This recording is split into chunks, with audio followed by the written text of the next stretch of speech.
Assalamualaikum warahmatullahi wabarakatuh. Jumpa lagi dengan saya dengan pembiasaan sujud sahwi untuk pelajaran kelas 8 di semester Ghazal bab 1. Mari kita simak penjelasannya. Untuk pembiasaan sujud sahwi, tujuan pembelajaran yakni memahami makna sujud sahwi, yang kedua menjelaskan sebab-sebab sujud sahwi, yang ketiga menghafalkan bacaan sujud sahwi, yang keempat menjelaskan hikmah sujud sahwi, dan yang terakhir adalah mempraktikkan sujud sahwi. Anak-anakku semuanya, berikut adalah penjelasan tentang sujud sahwi. Apakah kalian pernah melaksanakan sholat berjamaah? Pasti pernah, ya kan?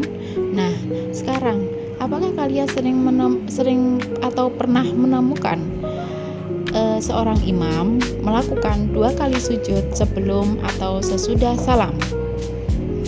Maka dari itu, mari kita simak penjelasannya. Sujud sahwi adalah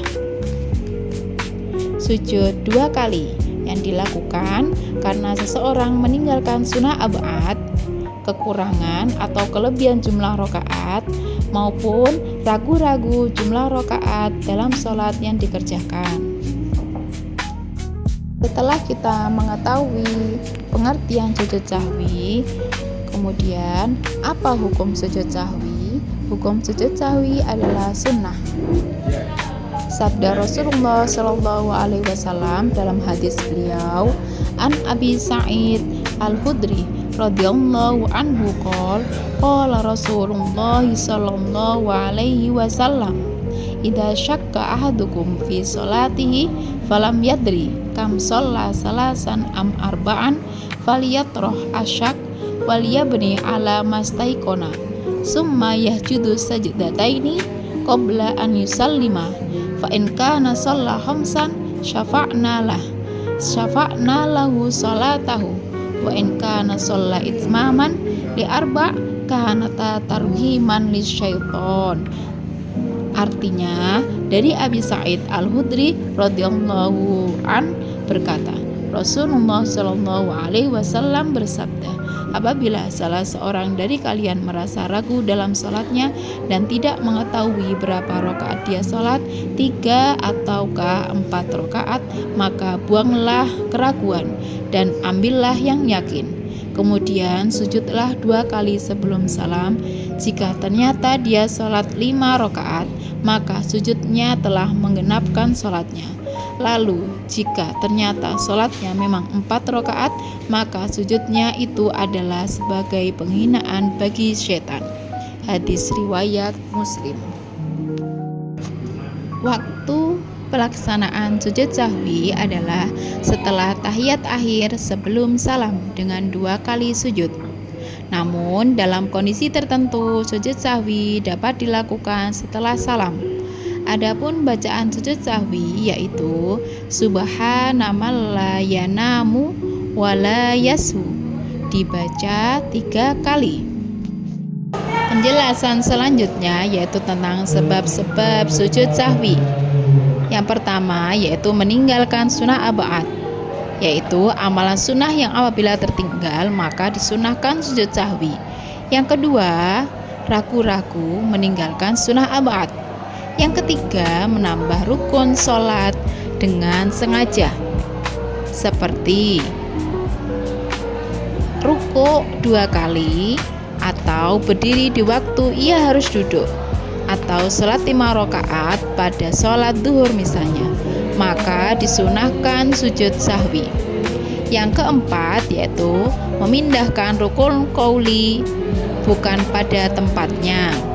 Rukun qauli yaitu ucapan, seperti membaca surat Al-Fatihah ketika rukuk. Yang kelima yaitu ragu jumlah rakaat.